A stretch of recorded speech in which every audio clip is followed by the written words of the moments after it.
Kagamhanan sa dakbayan sa Lapu-Lapu, subling mipagawas og cease and desist order sa gipahigayong shipbreaking sa kadagatan sa Barangay Ibo. Ani ang report.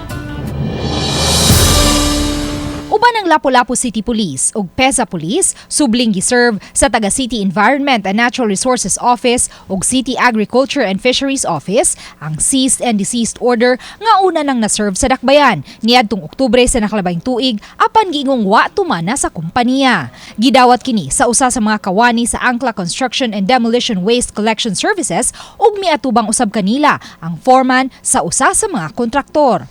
Na may kinali comply ninyo kay pagkakaroon ng operation nyo is illegal gyud niya kanang iyang cease desist order ipa-implementar gyud niya karon. Wala niya la i-advise sa kontraktor diri katong Angkla nga ato i-comply og unsay gikinahanglan sa city.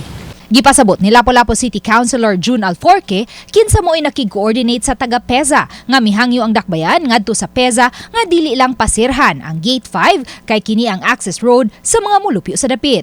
Apan aron masiguro nga dili na usab kini himuong agianan sa mga nagkarga sa mga napisa-pisang parte sa mga nasangad nga barko, pabutangan ang dapit ug mga pulis. Nga butangan gani og kanang pulis nga re unya same time ila nga pulis sa PISA moangyo sa sila og pulis gikan gid sa Station 5 o gikan ni CD kay para na proper coordination sa PISA og sa ato ang kuan kay ang ilang kuan nga para gyud nga maundang na gyud ning atong gitawag nga illegal activity kay nang compliance man ta. Gisuwayan sa RTV Balitang Misdak, pagkuha ang habig sa Angkla Construction and Demolition Waste Collection Services kabahin sa gipatuman nga cease and desist order apan wa kini motubag sa among gipadanga mensahe ngadto kanila. Sa pikas bahin, buot usab susihon sa taga City Agriculture and Fisheries Office kung kompleto ba sa mga permit ang gipahigayong dredging haduol sa usa sa mga barko nga nasangad. Sa pagkakaroon, wa pa ko kahibalo og complete ba slag permit pod para ana or unsa mga dokumentuha lagi kuptan ngano nga nisugod naman sila og sa ilang trabaho sa pagkaut.